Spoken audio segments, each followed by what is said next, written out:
I found out I was allergic to shellfish after collapsing at a family dinner. As I gasped for air, my mother-in-law said, "You should have warned us, unless you already knew." My husband didn't call 911. He just whispered, "Don't be dramatic." I survived. But weeks later, I found a recipe in her kitchen notebook, with my name scribbled in the corner and the words. I never had allergies growing up. No seasonal stuff, no food reactions, nothing. I was the kid who could eat gas station sushi and not even get a stomach ache. So when I almost died at my mother-in-law's dinner table, it hit me harder than I can explain. But what hit even harder was what I found later, and what it told me about the people I trusted most. I'm 35. I live in Westfield, New Jersey, and I work as a dental hygienist. Married to a man named Mason. We've been together 5 years, married for 3. He was the kind of guy who didn't raise his voice, didn't pick fights, just quietly took up space. I thought he was stable. Reliable. His mom, Irene, didn't like me from day one. The first time I met her, she looked me up and down like I was a stain she couldn't scrub out. She offered me tea and never brought it. Never smiled unless Mason was watching. Every family event, she made some comment like, "You sure you want seconds?" Or "That's not how we make that dish in this family." Mason always said the same thing, "She means well. She's just old school." Let me tell you what old school looks like. It was a Sunday dinner, just the 3 of us, me, Mason, and Irene. We got to her place around 4 p.m. She had candles lit. Table was set like it was Thanksgiving. I thought maybe she was finally warming up to me. She even hugged me when I walked in. She served us this thick, reddish stew. It smelled strong. Kind of fishy. I asked what it was, and she smiled and said, "Family recipe. Just try it." I didn't want to be rude. So I did. After 3 spoonfuls, something went wrong. My lips tingled. My throat got tight. I tried to speak, but the words came out weak. My vision blurred. My lungs felt like they were locked shut. I stood up and grabbed Mason's arm. "I can't breathe." Irene stayed seated. She tilted her head and said, "You should have warned us, unless you already knew." I looked at Mason. My husband. He just sat there. Then leaned in and said, "Don't be dramatic." That's the last thing I remember before hitting the floor. I woke up in the hospital. 4 in my arm. Face swollen. Heart racing. A nurse told me I'd had an anaphylactic reaction. From shellfish. Shellfish? I'd never been allergic to anything. She said if I had gotten there 5 minutes later, I might not have made it. Irene had called 911 eventually, but not right away. She waited. Mason picked me up the next day. On the drive home, I asked him why he didn't do anything. He said, "You were always kind of sensitive about food. I thought it was in your head." I said, "I couldn't breathe." He shrugged. "You're fine now." I didn't argue. I was too tired. But something in me shifted. Something cracked. And a week later, I found something that broke it wide open. Irene invited me over for lunch. Mason was at work. I didn't want to go, but I was curious. I wanted to look her in the eyes and see if I was imagining it all. If maybe I'd overreacted. She served sandwiches. Store-bought. Prepackaged. I didn't eat much. While she stepped outside to take a phone call, I wandered into the kitchen. That's where I saw it. A small notebook, tucked beside a wooden spice rack. Floral cover. Worn edges. I don't even know why I opened it, maybe I was just being nosy. The first few pages were basic recipes. Then I saw one titled, Southern Bayou Shrimp Stew. I froze. That was the dish she gave me. In the corner, written in block letters, "Jessica, test dose." It was underlined twice. My stomach dropped. I flipped back through the notebook. There were other recipes, and next to some were more names. Kara, gluten muffins Dana, walnut salad Raymond, egg quiche. Some had notes next to them. Watch carefully, no effect, next time, increase portion. I was shaking. I was just one of many.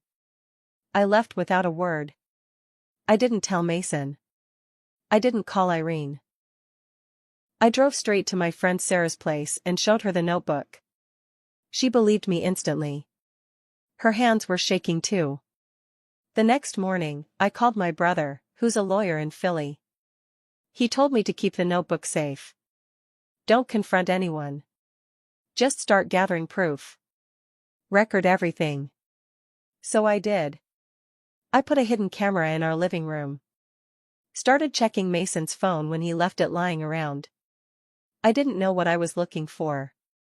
I just knew something wasn't right. Turns out, it was worse than I thought. I started checking Mason's phone at night while he slept. I'd never done that before in our marriage. I used to think trust mattered more than anything. Now I just wanted the truth. It didn't take long to find something.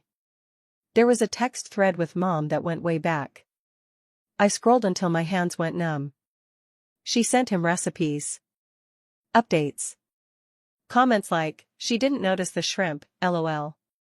Next time add more. Be sure. If she's faking, she'll react anyway. Then I saw Mason's replies. She asked what was in it, I said nothing. She'll be fine.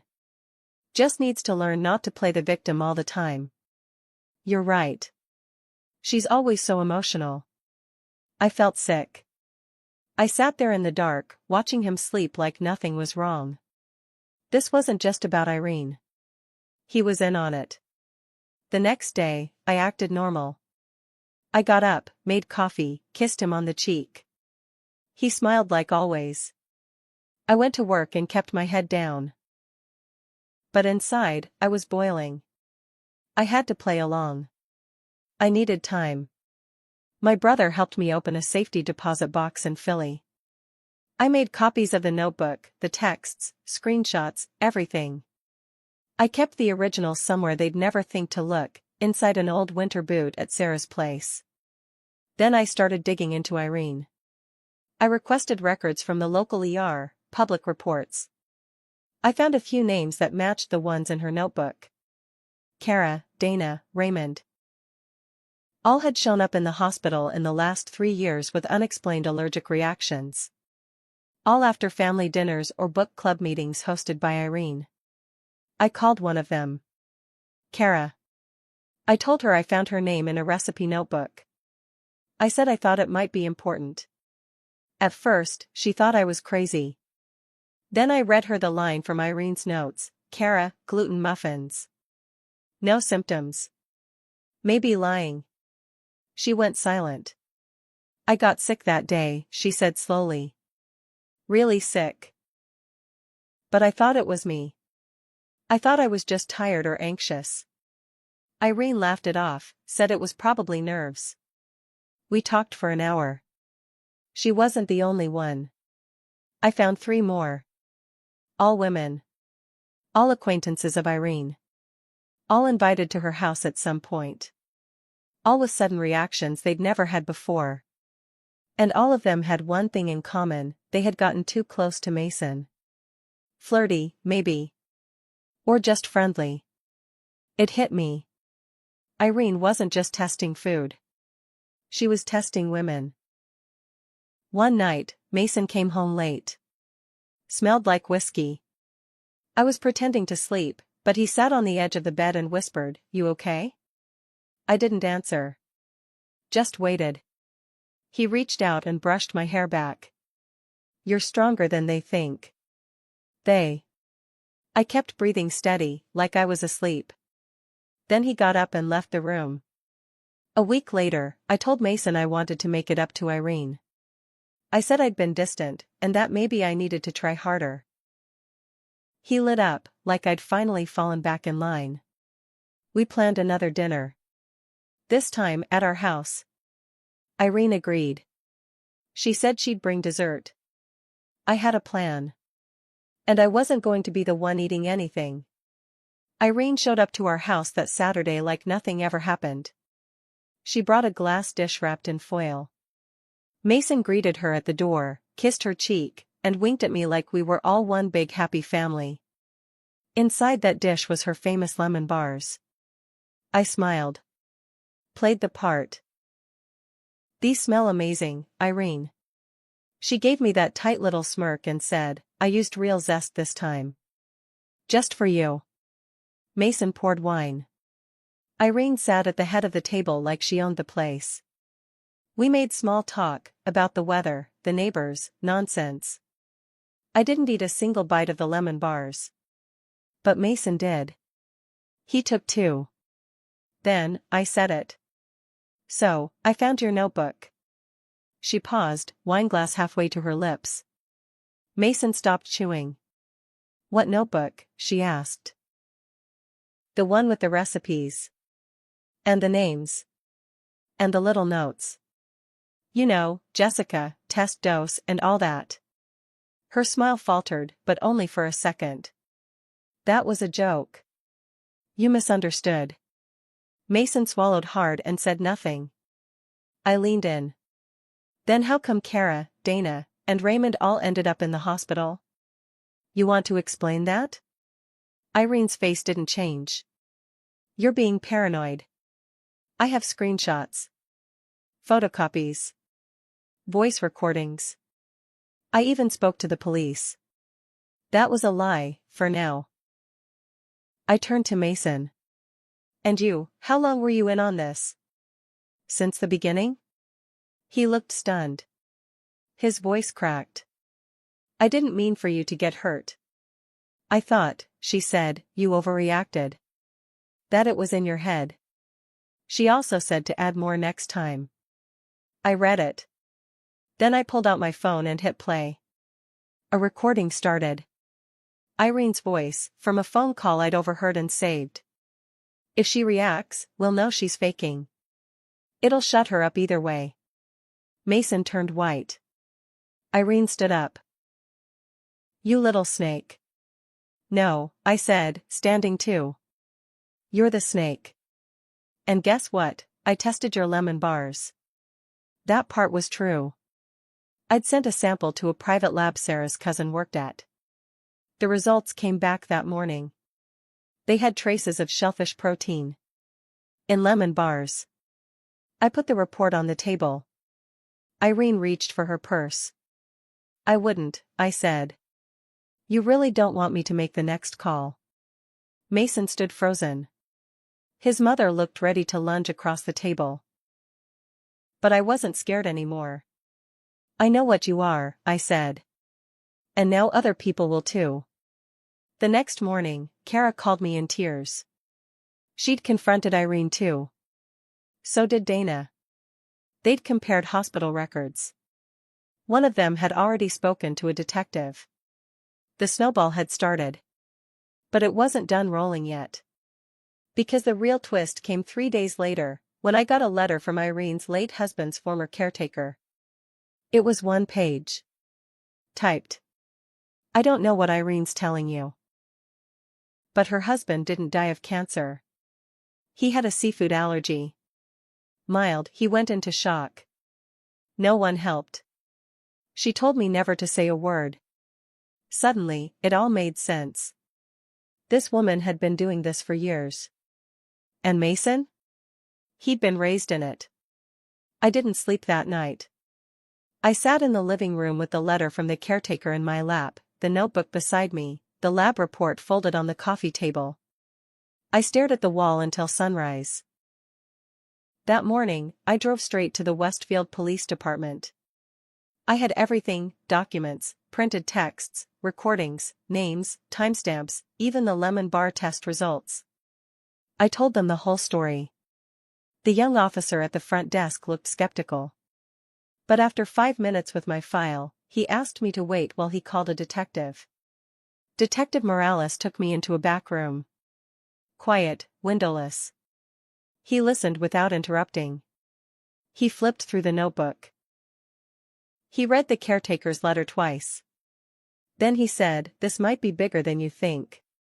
Within a week, Irene was called in for questioning. By then, I'd already made calls to every name in that notebook. Some were too scared to talk. But others, Kara, Dana, even Raymond, they gave full statements. Medical records. One of them still had Irene's email inviting her to try the walnut salad despite having a known allergy. Irene tried to play innocent. Claimed it was all a misunderstanding, that I was trying to ruin her family. But it didn't work. She was arrested for attempted poisoning and reckless endangerment. They opened an investigation into her husband's death. Exhumed his body. And guess what? Shellfish proteins were found in his system. He'd had a minor allergy, not life-threatening, unless someone gave him a large dose and then did nothing while he suffered. She was charged with negligent homicide. The news picked it up. New Jersey woman accused of poisoning family and friends in home-cooked experiments. Mason didn't visit her in jail. But he didn't apologize either. He just shut down. One night, I asked him flat out, "Did you ever love me, or was I just another one of your mother's projects?" He stared at the wall and said, "I don't know." That was the last straw. I filed for divorce. I filed a restraining order too, just in case. I got the house, since it was in my name. He didn't fight it. Turns out Mason had debts, credit cards, gambling apps, even payday loans. Irene had been covering for him. Keeping him afloat. I'd never known. He was drowning, and she kept tossing him ropes, attached to chains. I let him go. Let him sink. 3 months later, Irene went to trial. The courtroom was packed.